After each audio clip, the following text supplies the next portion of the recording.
Kannur Alakode excise ഉദ്യോഗസ്ഥനെ മർദ്ദിച്ചു. Excise range inspector CH നസീബിനാണ് പ്രതിയുടെ മർദ്ദനമേറ്റത്. വ്യാജ വാറ്റിന് അറസ്റ്റ് ചെയ്തപ്പോഴായിരുന്നു പ്രതി മർദ്ദിച്ചത്. അരുൺ പൂപ്പറമ്പ കണ്ണൂരിൽ നിന്ന് ചേരുകയാണ്.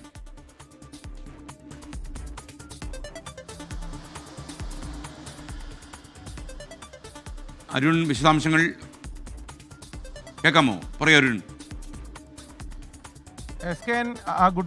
Good morning. ഇന്നലെയാണ് ഈ സംഭവം ഉണ്ടായത്. ആലക്കോട് വെള്ളായി എന്ന് പറയുന്ന സ്ഥലത്ത് വെച്ചാണ്. അവിടെ ഒരു കാറിൽ ഇത്തരത്തിലുള്ള വ്യാജമദ്യവും അതോടൊപ്പം തന്നെ ഈ ഇത്തരത്തിൽ വാറ്റ് ഉണ്ടാക്കുന്ന തരത്തിലുള്ള ഉപകരണങ്ങളൊക്കെ പിടികൂടിയ ഒരു കാറിൽ നിന്നാണ് പിടികൂടിയത്.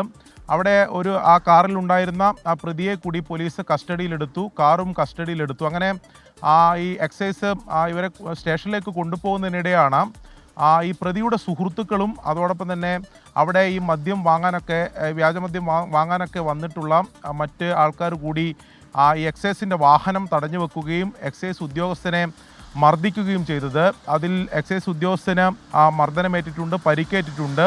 ഈ സംഭവത്തിലാണ് ഇപ്പോൾ 10 പേർക്കെതിരെ ജാമ്യമില്ലാ വകുപ്പ് പ്രകാരം ഇപ്പോൾ കേസെടുത്തിട്ടുള്ളത്. അവിടെ ഏറെ നേരം ഇവരുടെ എക്സൈസ് വാഹനം തടഞ്ഞു വെക്കുകയും അതിനുശേഷം ഈ കസ്റ്റഡിയിലെടുത്ത് ആ പ്രതിയെ കൊണ്ടുപോകാൻ അനുവദിക്കില്ല എന്നും അതോടൊപ്പം തന്നെ ഈ കസ്റ്റഡിയിലെടുത്ത വാഹനം കൊണ്ടുപോകാൻ സമ്മതിക്കില്ല എന്ന് പറഞ്ഞുകൊണ്ടാണ് ഇവർ തടഞ്ഞു വെക്കുകയും പിന്നീട് ഒരു മർദ്ദനത്തിലേക്കൊക്കെ പോവുകയും ചെയ്തിട്ടുള്ളത്. എന്തായാലും ജാമ്യമില്ലാ വകുപ്പ് പ്രകാരമാണ് ഈ കേസെടുത്തിട്ടുള്ളത്. 10 പേർക്കെതിരെയാണ് കേസുള്ളത്.